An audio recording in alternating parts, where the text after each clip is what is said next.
duties at the Da Vinci side? I'm looking, I think Matt's online. Yeah, we're in that, we're talking now. I guess the $1 million riddle is in these crazy times, are we going to replace you or not? So even though you are irreplaceable. Thank you, Israel. I appreciate it. Thank all of you for your Good support. luck, and you won't be far, so that's good. Yeah, I'm always around to support, you know that. Thank you. Okay, I just resent Roger the link. Let's see if he can get in. Did you hear from Nelson? Nelson is here. Nelson, talk to us. Hello, everybody. How's everyone doing? Ah, there he is. Hey, Nelson. Welcome, sir. Remember that old game, Hollywood Squares? Yes. Yep. I think they were a little funnier than we were. Yeah, Kind of reminds me a little bit of the Brady Bunch too, right? This is yeah. Da-da-da-dum, da-da-da-da-dum. I'm sorry, who's the dad and the mom? I don't want to ask.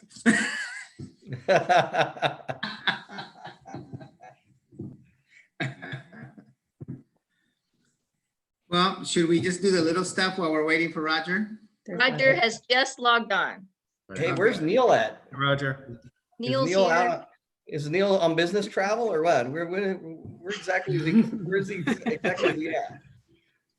Wendy, do you have our flag tonight? From I the do. Twin Towers.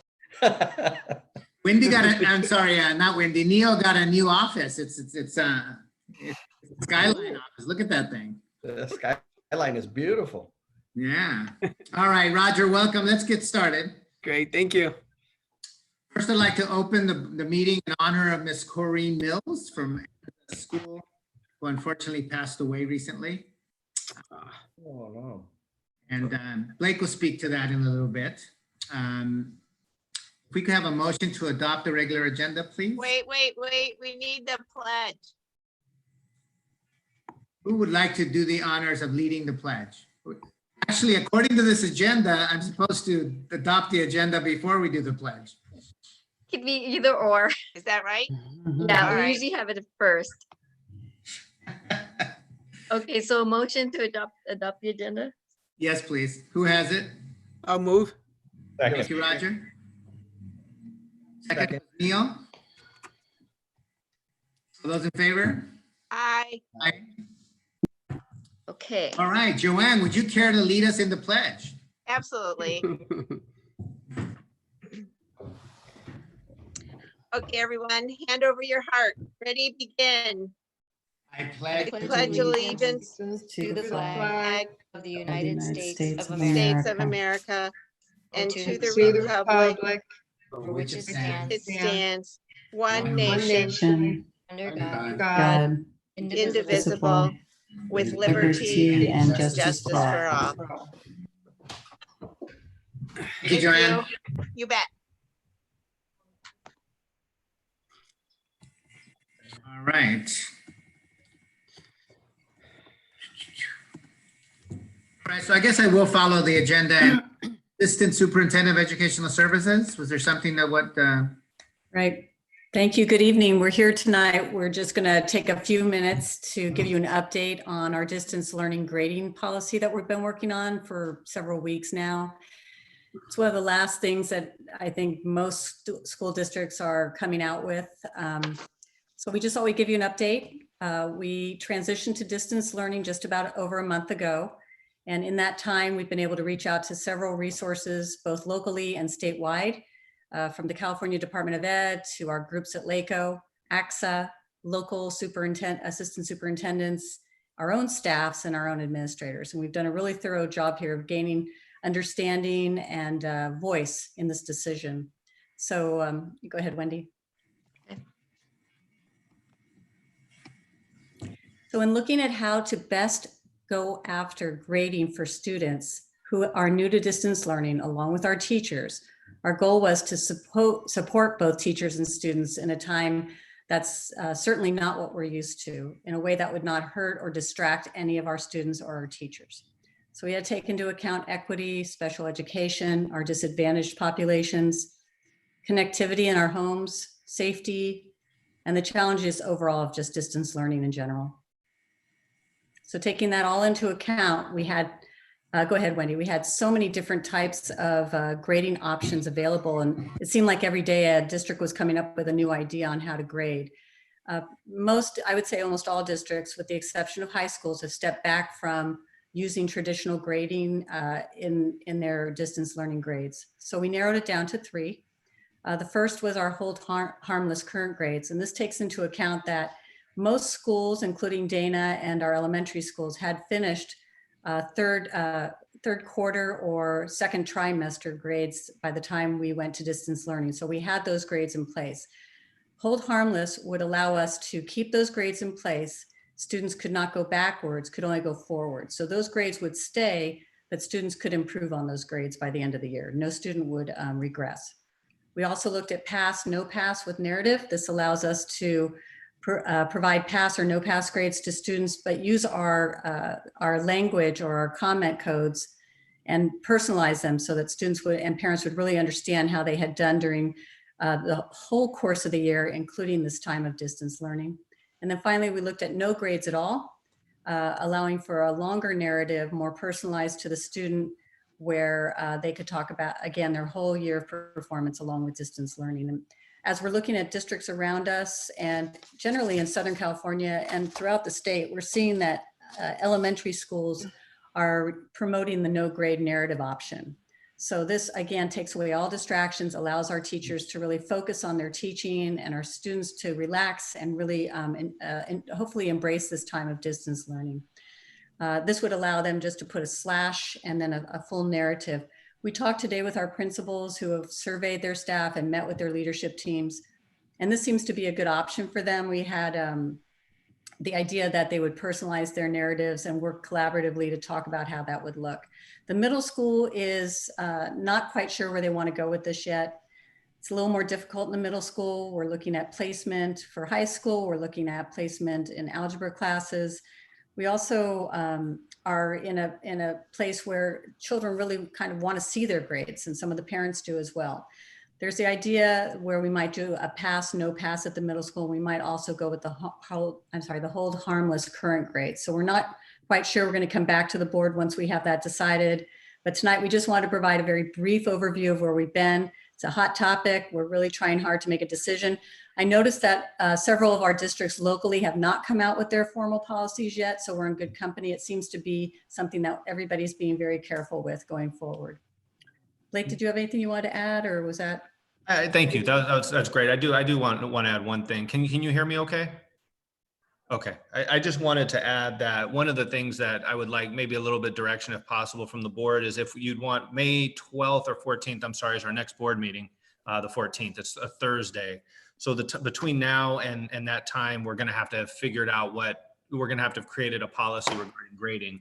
So I don't know if you wanted us to engage in that policy or begin that policy and bring it to the board on May 14th, or if you'd like us to create the policy, bring it back to the board prior to that and hold a special meeting to adopt the policy. So I just wanted to have that discussion so that we can sort of move forward and do that. How about having a singular or 2 board members involved if they so choose? Anybody interested in doing that? If not. So I think you should just bring it to us at the next meeting. Blake and Eileen, I have a question. And just to understand the hold harmless of current grades, if that's the option selected. So that would mean if a student, say, has a C or a D or something that's not a very good grade, but they're looking to, they would obviously like to improve that grade. That means at minimum, the grade would stay at, say, a C, but they would have an opportunity to improve on that grade to go to a B or some other grade above that. They just wouldn't revert negative. Because my concern with that is that it would be like, it would also kind of, for certain students, it would do away with an opportunity to improve, right? And that would be cutting that academic year or that intervention that would have normally happened. It would essentially cut it off. Am I understanding that right? That would be what that hold harmless would be? That's a valid concern. That's what is the struggle at the middle school right now, is trying to determine what's best for kids at every level. For those that really want to keep moving forward with their grades, and those that may determine that it's not necessary to keep working because their grade is already high enough. So motivation's a piece of this that Kiana and her staff are working on. We talked to her at length today about that, and she's going to go back to some staff, her staff, and just kind of walk this through again to make sure that we're making a really good decision for all kids. Okay, well, thank you. You're correct. Because I'm also hearing a lot of students are struggling with the distance learning and just Yes. online and that whole process. Yeah. It's caught all of us and all of them, all of our students and teachers by surprise. So that no pass is also like a consideration. So thank you for looking into this. I know it's a concern for everyone. So yeah, I look forward to seeing what those recommendations are. Thank you. I have a question. Go ahead, Joy. In looking toward the future, I understand that elementary transcripts and probably even middle school transcripts are not necessarily relevant. But I mean, I don't know. Is there any consideration for problem at this time? And so it's not like will be any different, but is there any anything to think about in the way of transcripts or future choices the children might make? You're right, elementary not as important, although we do have so many options with other assessments that we use with reading and with math, some online programs that we use that we can determine kids' gaps before we reopen our schools. So that's really the information our teachers need. We've also talked about teachers putting together really an authentic narrative for parents to understand where their child stands, and the next teacher coming up to have that as well. In middle school, I think the question is more about that transference to high school. So, you know, that goes back to, and I think Kiana had talked to us about the narrative, putting some kind of information about a percentage where the child sits in terms of the percentage in the class, say 70% or 80% mastery, along with the pass or no pass. So that would inform the pass and the no pass. Our idea is just passing information as opposed to a transcript, not as, you know, as telling for the elementary or the middle school. A couple comments, if I may, relative to the middle school, especially 8th graders moving on. I think it would be appropriate, if we haven't, to talk to the high schools, since the majority of our Dana kids do go to the DB high schools to get, if they need a particular input. If you haven't done that, I assume you have. And secondarily, relative to timing of May, if there is a need or an advisory that parents get information sooner than later, I would certainly be open to a meeting sooner if that's in the interest of teachers and parents to have an answer sooner. I have one follow-up here as well, and just on the narrative portion for consistency. You know, over time, I've also seen a lot of report cards, obviously not only with my boys, but obviously in school. Having the consistency of what that narrative description is, I think would be very difficult as well, because I've seen some report cards, and in some cases for certain classes, there's like one sentence, like 3 or 4 words, right, versus an actual narrative. Like, is it one paragraph? Is it on what topics or what aspects of the achievement or lack thereof? I think that could get very complicated.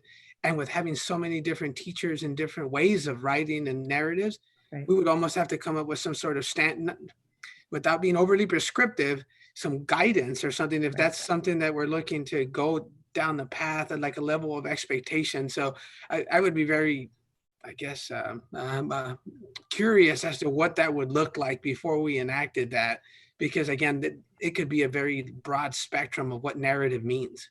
Sure. And, you know, our principals today spoke to that as well, and bringing teachers together in a collaborative to work on that kind of structure or framework for our narratives, for our and providing specific yet thoughtful information that's consistent for parents. Yes, you've hit it on the nose. That they have talked about that, and that's next step, and also being consistent across our grade level or our elementary schools. Okay, so thank you. All right. Just Are we ready to move on? One clarification, or one question I have just for clarification. we're talking about just the third semester, right? We're not, this wouldn't change the entire year, correct? No, you're correct. And it's really just for this trimester or this fourth quarter at the middle school. And in the language that we would put out, it would of course state that this is a one-time, it ends the minute we reopen schools. Okay, great. Thank you. Okay, All right.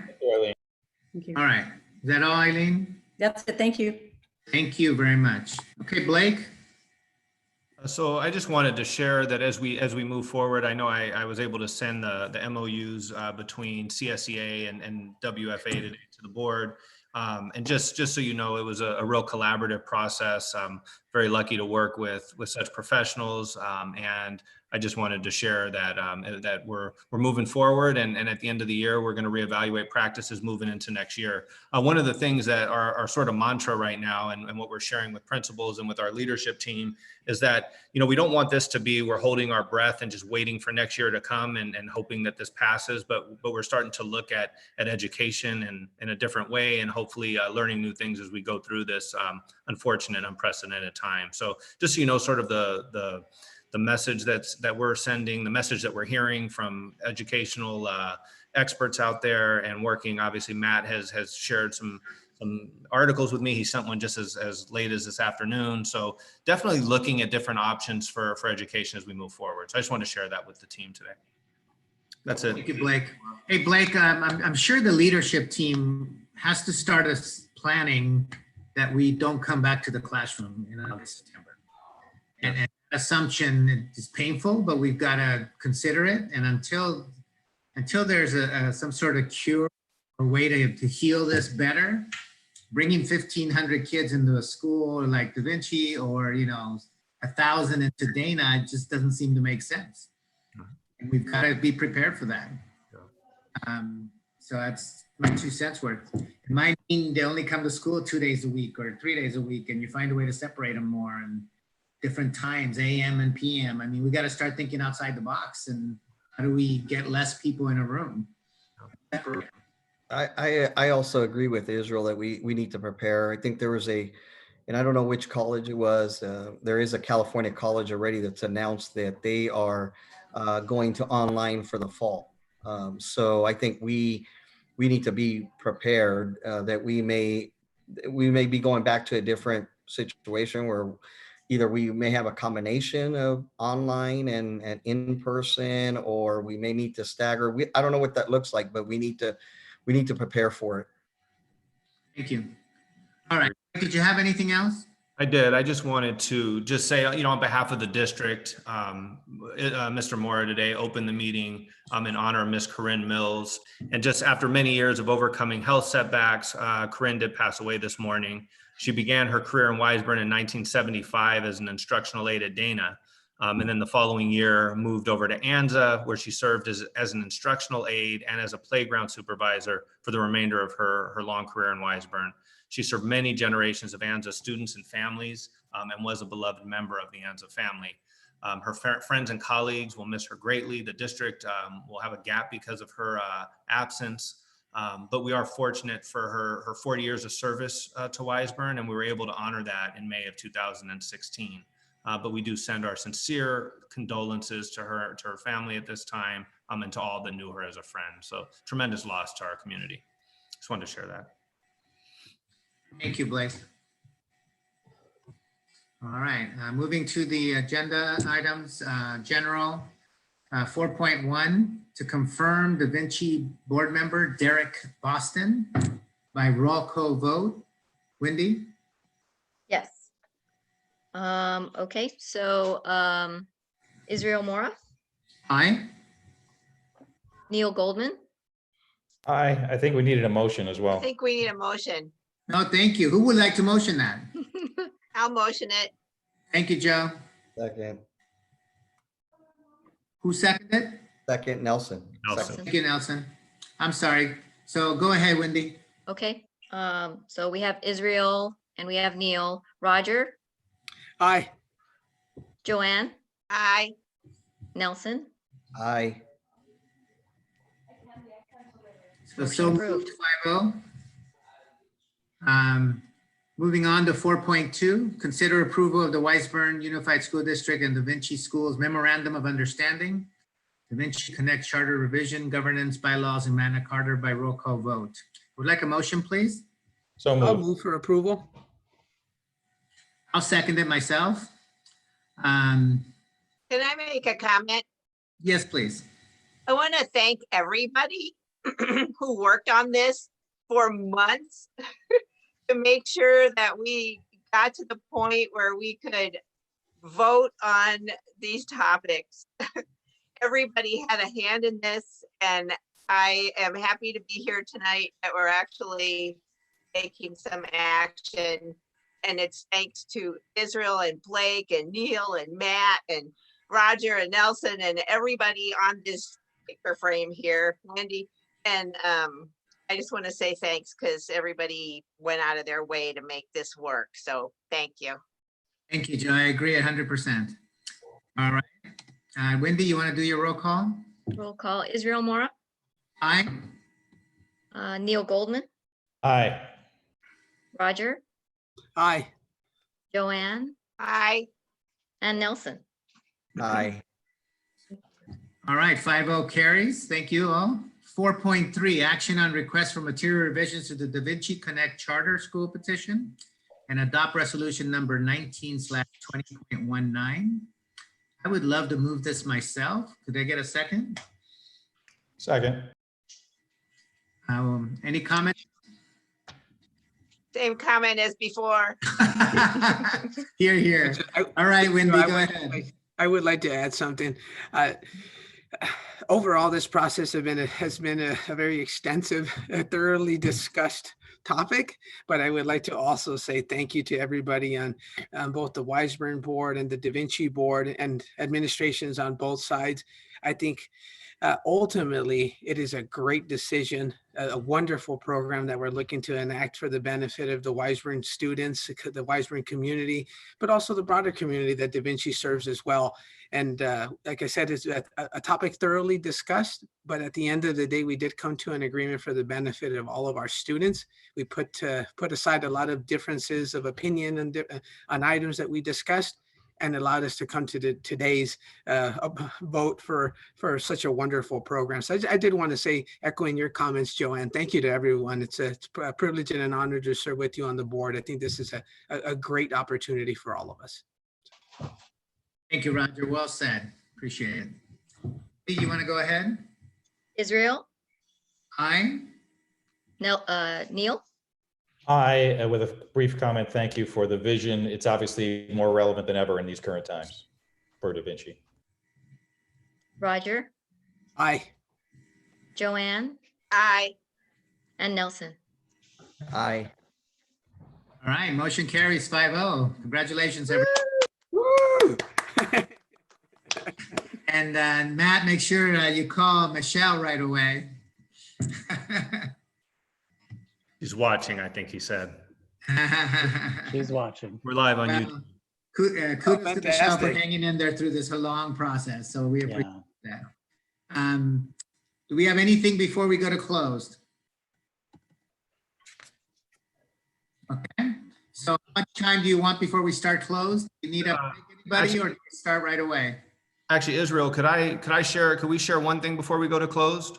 Absolutely. Okay, I wanted to share, I think it's fitting to do it as we adjourn a short video that was sent earlier today from the Burnett staff, from the student council, from Rachel Humphrey and Nicole Morris. I just wanted to share this video with the team today so we could see kids.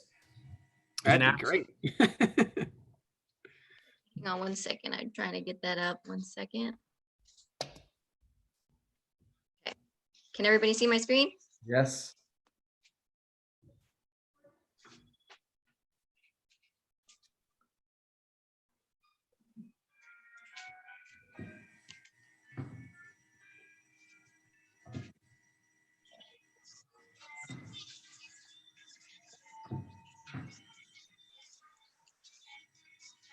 Wendy, can you start over and try to raise the volume?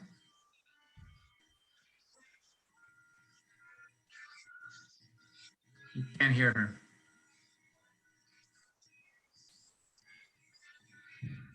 Can you hear? No, we can't hear it. Hang on, guys. I don't see a volume control here other than what I've got here, which is up. How about your own computer volume down at the bottom right-hand corner? Can you Yep, maybe? mine's all the way at 100.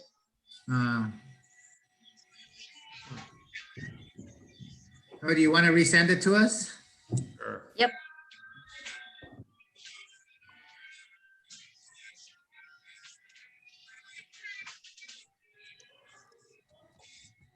All right. So we'll send it. Quan's not on. Quan doesn't have any idea either, huh? I texted him. I'm seeing if he can answer. All right. So what I'd like to do is adjourn in honor of Corrine Mills. And then we can, how much time do you want before we log into closed? We can do 5. Oh, we 5 have- minutes? Okay, so 7:32, let's say. We'll start the meeting, okay? 5 minutes. Okay, Israel, can I just, real quick, I just wanted to mention that we didn't mention public comments, and we've been monitoring the entire meeting, and I have no public comments at this time. I just Okay. wanted to mention it. Thank you, and thank you, Neil, for letting us know. All right, well, we'll log in 5 minutes, folks. Okay. Okay, thank you. Tab, thank you.